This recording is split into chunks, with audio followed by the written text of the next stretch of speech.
Hi everyone. Welcome to See the Invisible, living with an invisible or rare disease. My name is Rhonda Franny Jefferson, and thank you so much for taking some time to listen today. If you're new here, I'd like to welcome you and tell you a little bit about myself. Again, my name is Rhonda Jefferson, and I am living with an invisible and rare disease. And I just wanted to be able to share my experiences so that some people don't feel like they're alone out there, that no one else knows how they feel, to spread some positivity. And especially during this time, as we're now approaching 1 year since the pandemic started, that we don't feel as alone as I know I've felt sometimes. And in some cases I've not felt as supported, so I just wanted to lend a voice. I do have some exciting news. This past week, our podcast hit over 200 downloads or listens. I don't bring this up too often, but if you could either share the podcast or if where you listen to the podcast allows you to leave a comment or a like. I don't know all the technical specifics to this, but I know those do help the podcast be moved further up in the searches and the recommendations. So if you just feel like sharing, or if you do want to like or leave a comment, if you can, that would be greatly appreciated. Before I do start information during the podcast, I just always like to mention that I'm in no way a medical, insurance, or legal expert. If you do have any questions about anything in those fields, please make sure that you're reaching out to an expert in that area.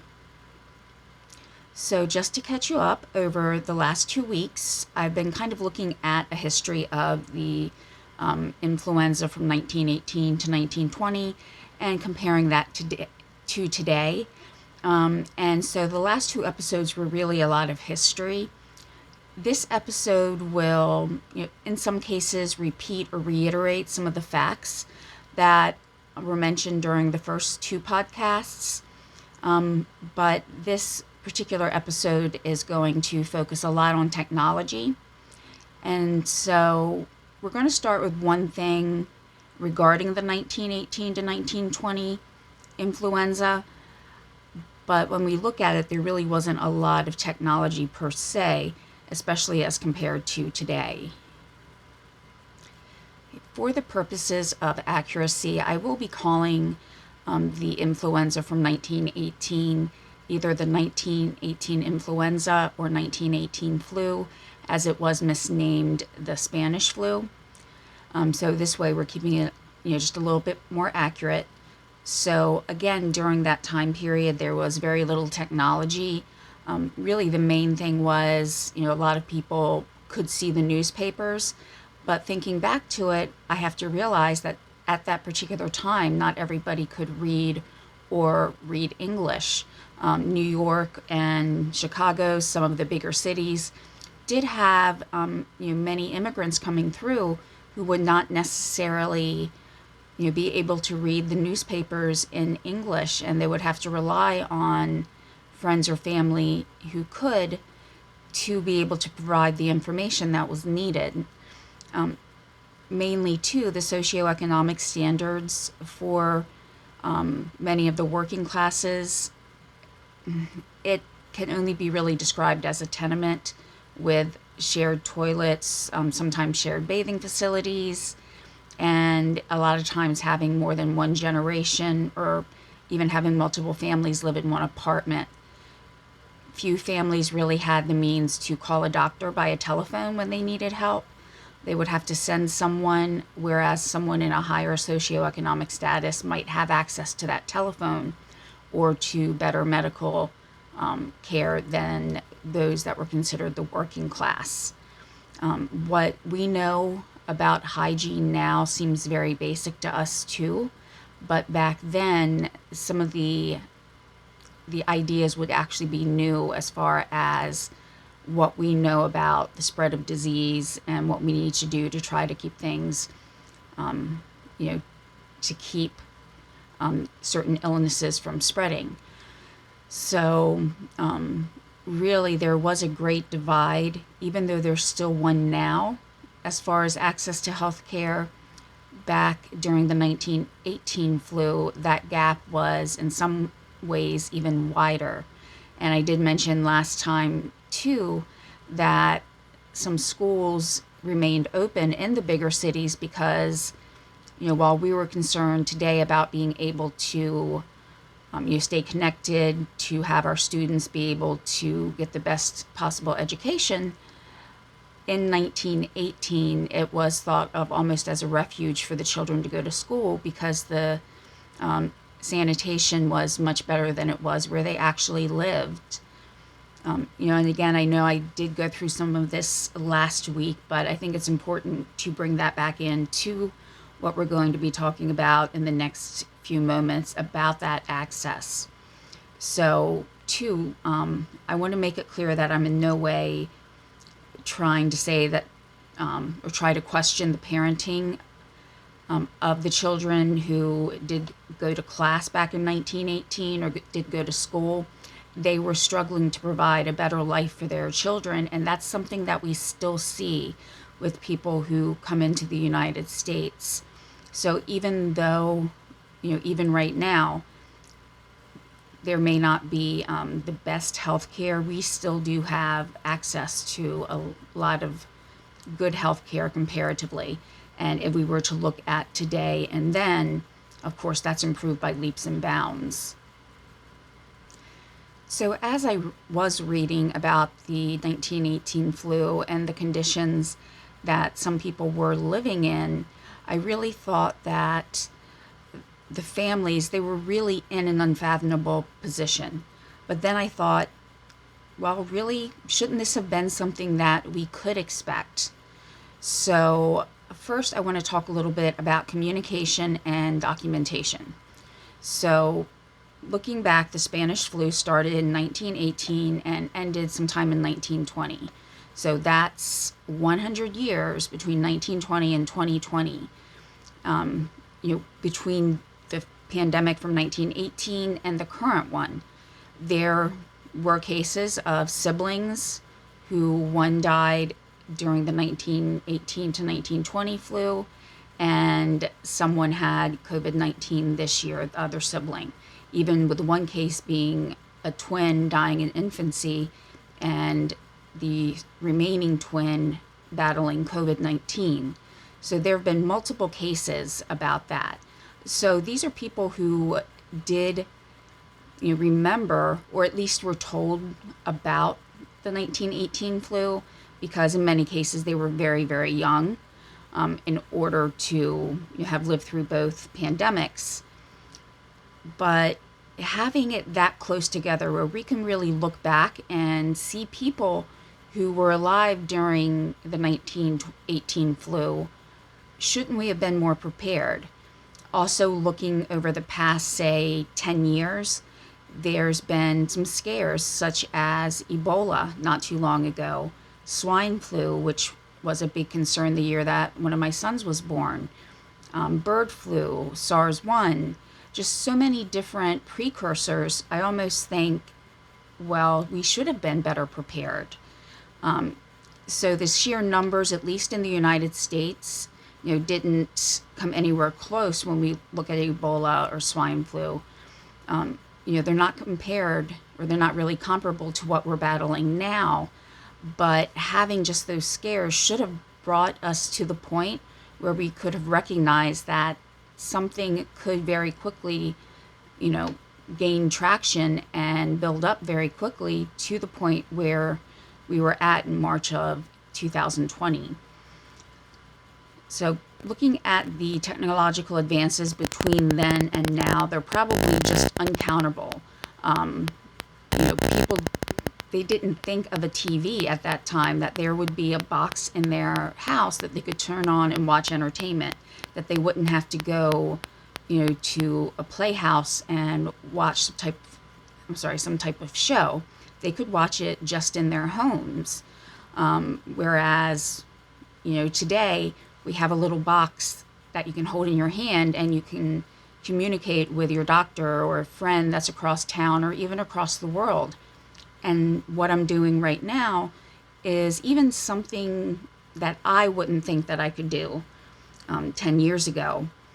I even remember, I think it was one of a CSI type shows. It had to be well over 10 years ago. And I saw a character who had a tablet, who was looking up some information. And my thought was, wow, I'll never be able to afford a tablet.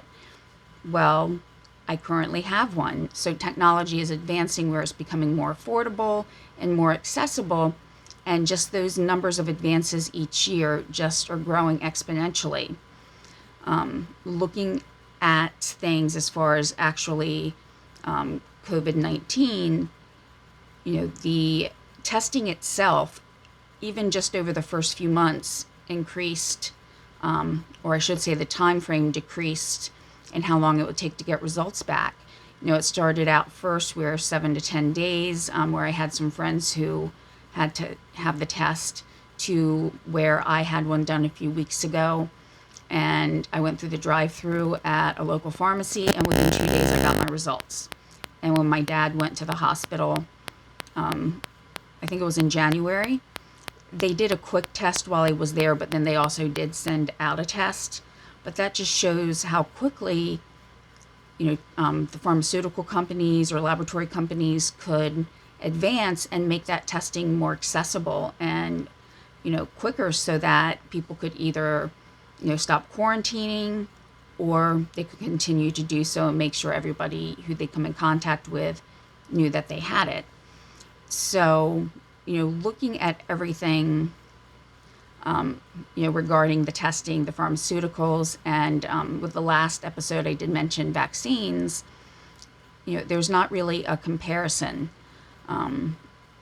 As far as going back to the documentation and everything, where we have up-to-date documentation because of things such as computer, just the ability for different people to communicate, where back in 1918, 1920, that wasn't a thing.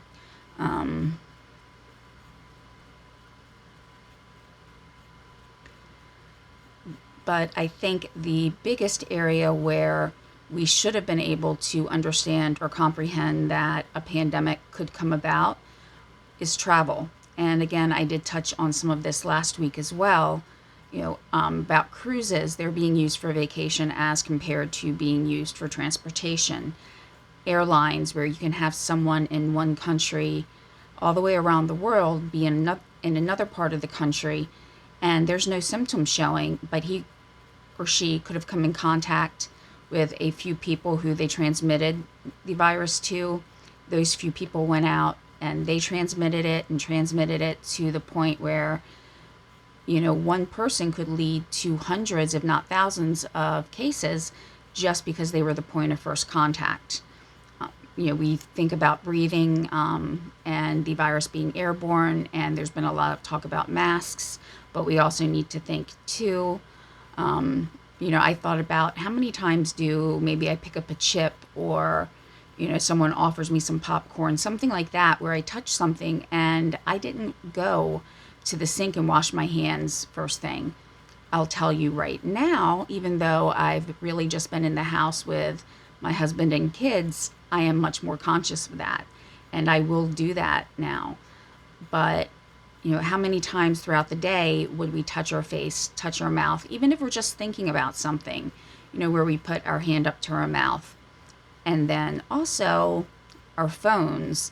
I'm not sure where I heard this statistic, but it makes sense that the dirtiest thing probably that you will touch all day is your phone. And that's because everything that you've touched throughout the day is now on your phone, because if you're anything like me, you're constantly just touching it, even if it's to check notifications. My notifications are silent in most cases, except for a handful. So I'm constantly looking at it to see if I have any of those silent notifications come up. But that means everything that I've had on my hands between washings is now on that phone. So everything on a door handle, stairwell, it's all been touched and it's all on that phone. So just as a reminder, make sure you try to sanitize that as often as possible.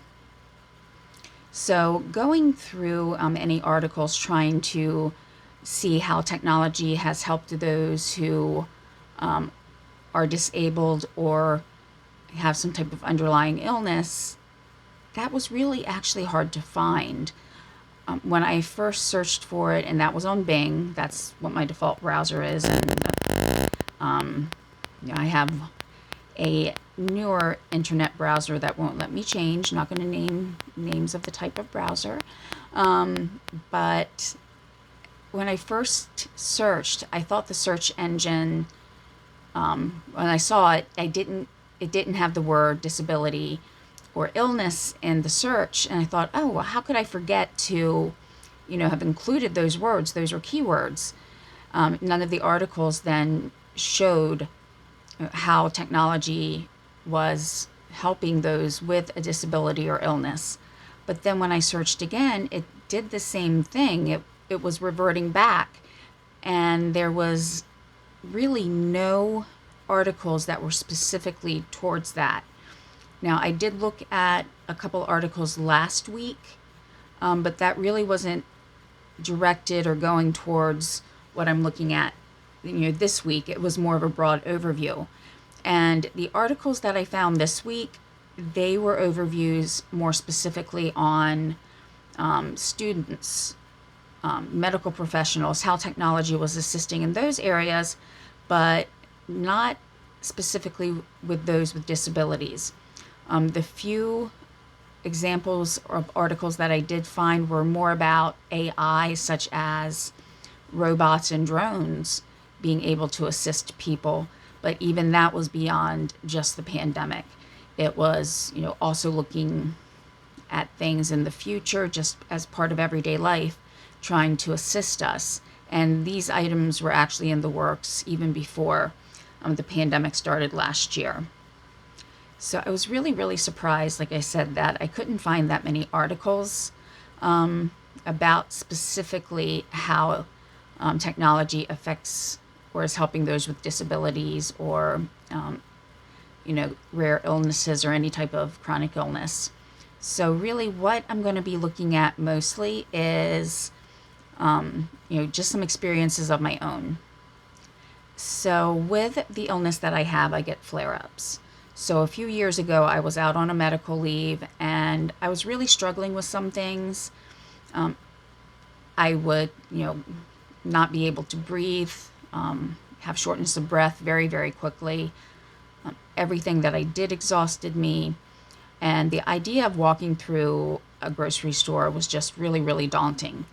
So I looked at the 2 grocery stores in my area and to see if they had any type of pickup service or delivery service, and they didn't.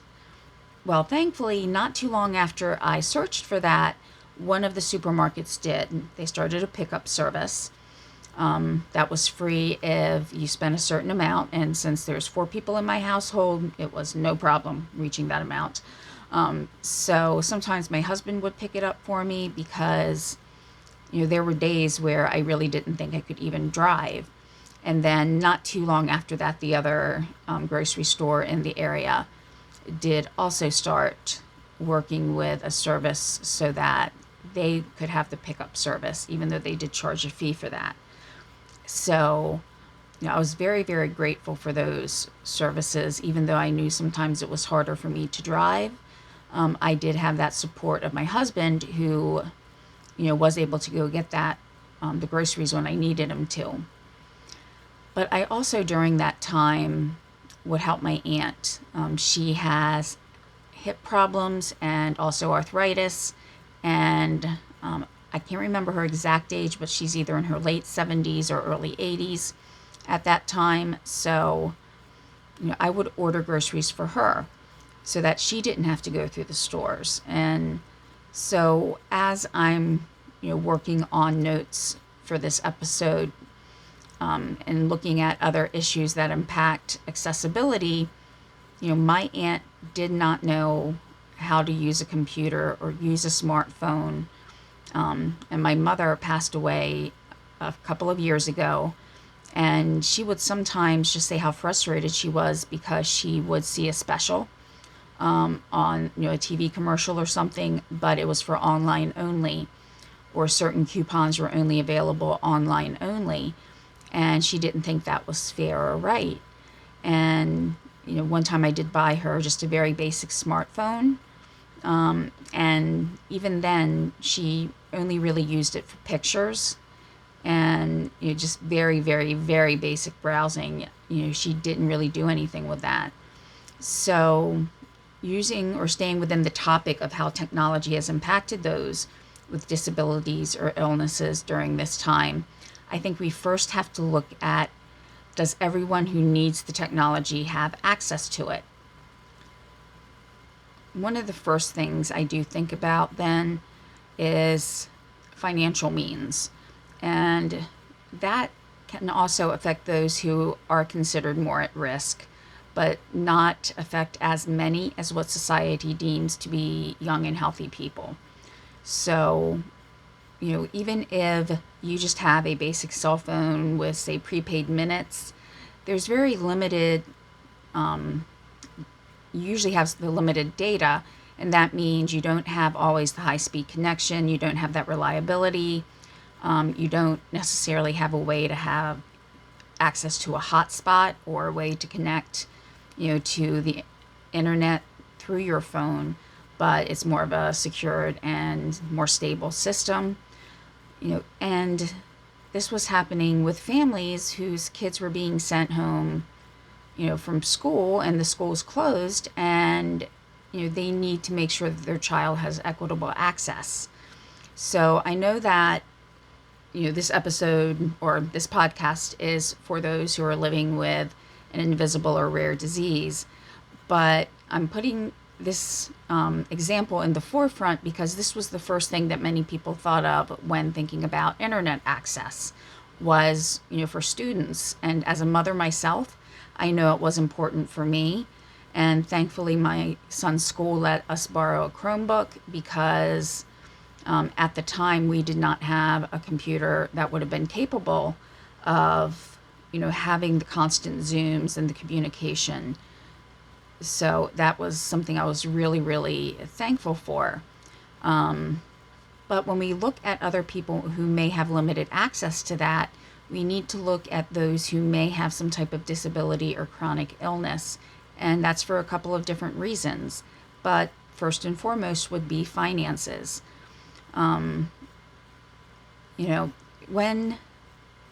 When we look around at our peers, I know, speaking for myself, that we may all say we fall into the middle working class, and we may have similar homes or similar cars, but you don't really know what's going on behind closed doors.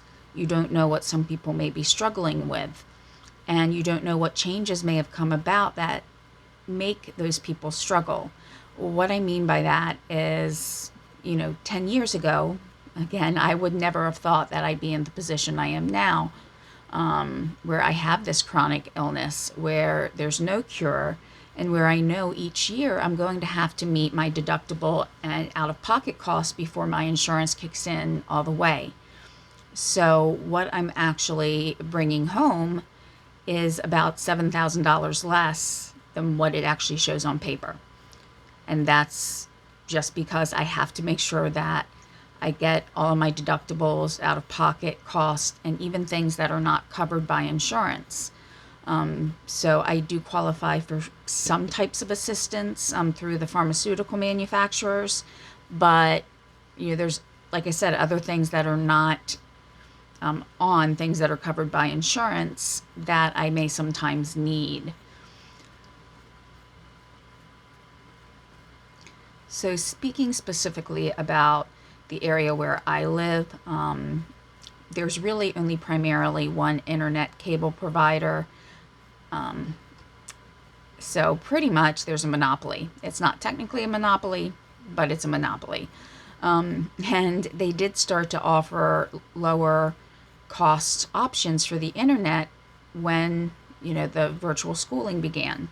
And I called to see if there was any way I could get that, and I was told no, because I was already a customer. And that kind of stung because the situation that I was in 2 years ago was different than what I was in now. So I had to start looking around about, how I could really save some money. I had to return some of the equipment to the cable company because we had to rent certain things. They had come up with an app that we could download and watch TV, and it was actually cheaper to have a bundle, internet, TV, and cable. I did have our home security with them, but I canceled that, returned all of that equipment, and was able to get another home security system that was a lesser cost. So really, it's the pandemic's affecting everybody. There's no one who can, well, there's very few. I don't want to say no one who can say that the pandemic hasn't impacted them to some way. So there were, I'm sure, hundreds of thousands of people making the same phone calls that I was making, trying to find ways to cut costs. But, like I said, the cable company, internet company, again, same entity, they did not work specifically with those who are already customers. And at some point, they were actually going to increase some of the costs by starting to charge over a certain number of gigs. And, if you have multiple kids in school, you're going to hit that cap very, very quickly. But I did see an article where the government did step in and have that stopped because that would put an undue hardship on a number of people. So, having access to the technology is as important as the technology itself. What good does it do if you don't have access to it? And many people who do have a chronic illness, a disability, fall into a category where they may not have access continually to that. Even, say when I was working, I could miss some days of work, whether it was because of an infusion I had to have or because I woke up and I was having a small flare-up and I would be out for a little bit of time. So there's money lost on that. There's insurance claims that we have to handle. Medical equipment we may have to buy, making sure we meet our deductibles, like I said before. And that really brings our total bring home income down. And if you are on Social Security disability, you may not be bringing home as much as you had in the past. So I know, speaking from my family, I mentioned a few seconds ago about the assistance programs. We fall just above that line in many, many cases. And it's because, the calculations are made based on what's on paper. So, again, looking at it, going back to where I started this podcast, where I thought, well, if this is happening to me, it's happening to other people. I know that, thousands and thousands of other people, maybe even millions, have that same experience. So it's putting a bigger burden onto those who have disabilities or illnesses to just be able to afford the technology. When someone gets down to it, if they need to pay for their medication, their food, their utilities, that's what they're going to have to do compared to something like the latest smartphone or a computer, things like that. So looking at the actual advances that people could take advantage of, first would be the telehealth or teledoc type programs. 10 or 15 years ago, I know they were thought of, but it really wasn't in widespread use.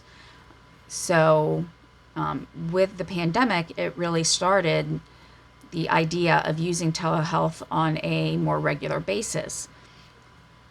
Originally, when it did become available for my insurance, there was a way that we could go through it with my insurance prior to the pandemic. And, I think I signed up for it once, but I never actually used it. But, shortly after the lockdown started, I really, really needed a doctor. And so I went back in, had to remember my password and everything. But, he was able to see me and provide the information and prescribe the antibiotic that I needed without me leaving the home and potentially coming in contact with someone who may have had COVID. So it really did cut down on that possible contact and transmission of the virus. But again, we have to go back to what if I was not able to afford the internet or have access to the internet at that time. It's something that really needs to be looked at to make sure everyone has those, the equitable access to those technologies. To go to the other side of the coin that I was looking at, not just the access to the technology, it's the ability to use the technology. According to the AARP, and the next section will be more of a direct quote, that technology adoption rates among older adults have grown rapidly in recent years, and according to AARP, 51% of older Americans purchased some tech product in the past year, the most common item being a smartphone. 5 years ago, it was far less common for people in their 70s or 80s to own a smartphone or a tablet and have internet connectivity in their home. In 2020, many more older adults own devices with internet capabilities and are able to use them to video chat with family and friends, order groceries, consume content online, and even exercise. So there was almost a forced need to purchase some type of internet connected product, tablet, smartphone. Even though my father does have internet in his home, he doesn't necessarily use it. Going back to what I said a few minutes ago, it's actually cheaper for him to have the internet than to not have the internet with his TV. But what that did allow for us to do, because he does want to keep his independence, my siblings and I got together and we made sure he had one of the call alert buttons, and that stays connected to the internet. So it does have more than just, say, tablets or phones that we're looking at about technology. So in his case, it's giving him the ability to be even more independent. And now, kind of looking beyond, the basic needs of technology and accessibility in regards to the actual product, meaning, having the internet access, having a laptop or smartphone, we now have to have the recognition that not all solutions are viable to everyone.